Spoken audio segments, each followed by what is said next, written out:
কলকাতার টালিগঞ্জ এলাকায় ভোর সন্ধেবেলায় আগ্নেয়াস্ত্র দেখিয়ে ডাকাতির চেষ্টা।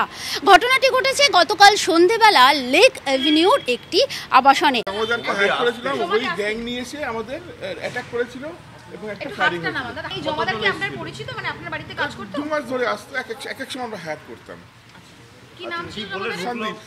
অনেকদিন ধরে দু একজন ফোন করছিল যে আমি আসবো আসবো করে ওই দুটো ছেলে লুকিয়েছিল সিঁড়ির মধ্যে। ক্লাসিক্যাল গেটটা বন্ধ থাকে, নিচের গেটটা খুলে আমি ওদের ঢুকিয়ে মানে ছেলেটা কাজ করছিল, ওরা লুকিয়েছিল, ওরা মোবাইল ফোনে ডেকে নিয়েছে।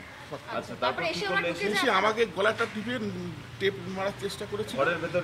হ্যাঁ, ঘরের ভিতরে লিফটের সামনে। নতুন কোনো সুপার অ্যাপয়েন্ট ছিল, এটা কোনো লোক ছিল না আমাদের, এটা কোনো নতুন লোক ছিল। উনি বিল্ডিং এ করতে পারবেন? এই এরিয়া এখন অনেক ঘটনা ঘটছে দাদা, এখানে কেউ মার্কেট আগে দেখি নাই, দেখি পরে এরা আসে। এটা লাস্ট 1-1.5 বছর না পুরো খালি নিচে গ্রাউন্ড ফ্লোরে লাগানো আছে ওটাই। এখানে সন্দীপ বলে এক সাফাই কর্মী কাজ করেন। সন্দীপ বলে সাফাই কর্মী, সে তার দুই বন্ধু পরিচয় দিয়ে দুষ্কৃতীদের ভেতরে নিয়ে আসেন। এই যে রাস্তাটা দেখা যাচ্ছে, এখান থেকে কিন্তু দুষ্কৃতীরা তারা ভেতরে প্রবেশ করে। এই যে আবাসন, এই আবাসনে প্রবেশ করার জন্য কিন্তু পরিচয়পত্র দিয়ে তবে ভেতরে প্রবেশ করতে হয়, অর্থাৎ কে ঢুকছে তার পরিচয় কিন্তু এখানে লিপিবদ্ধ করতে হয়। যেহেতু সন্দীপ সাফাই কর্মী হিসেবে বহুদিন এখানে কাজ করে আসছে, সে তার দুই বন্ধুকে নিয়ে এসেছে এরকমই কিন্তু বলে ভেতরে সে প্রবেশ করে। তারপরে 9 তলায় গিয়ে সেখানে দম্পতির বাড়িতে লুঠের চেষ্টা করা হয় এবং যেটা ওই দম্পতিরা অভিযোগ করেছে যে তাদের কিন্তু মুখ আটকে দেওয়ার চেষ্টা করা হয় এবং যখন তারা বাধা দেয় তখন কিন্তু গুলি চালানোরও অভিযোগ ওঠে। বলে শুনলে গুলি চালানো হয়, সেরকমই কিন্তু অভিযোগ উঠেছে।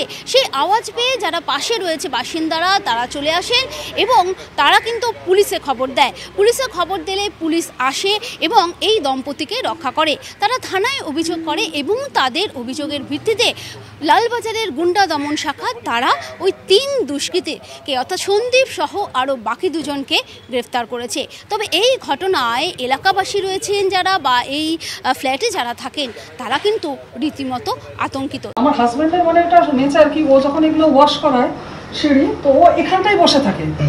গ্রিলটা খোলা ছিল, আমি ঘরের ভিতরে কাজ করছিলাম, হঠাৎ জোরে মানে একটা আওয়াজ সাউন্ড হওয়াতে আমি দৌড়ে এসে দেখি আমার হাজব্যান্ড এখানে বসা, দুটো ছেলে, ওরা আমার হাজব্যান্ডকে মুখ চেপে ধরেছে, একজন আরেকজন মাথাটা ধাক্কা দিচ্ছে।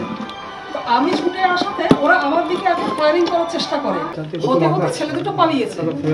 আর ওই সাফাইওয়ালা একদম নর্মাল ওয়েতে দাঁড়িয়ে ছিল। তখন আমি ওকে বলেছি তোমারা কাম হ্যাঁ, কিন্তু আমরা তখন মানে এমন প্যানিক ছিলাম এই মোমেন্টটায় যে কিছু যে বলবো। ও তারপর কাজের টাকা নিয়ে চলে গেছে। এরপর তো পুলিশকে ইনফর্ম করে সবকিছু হয়।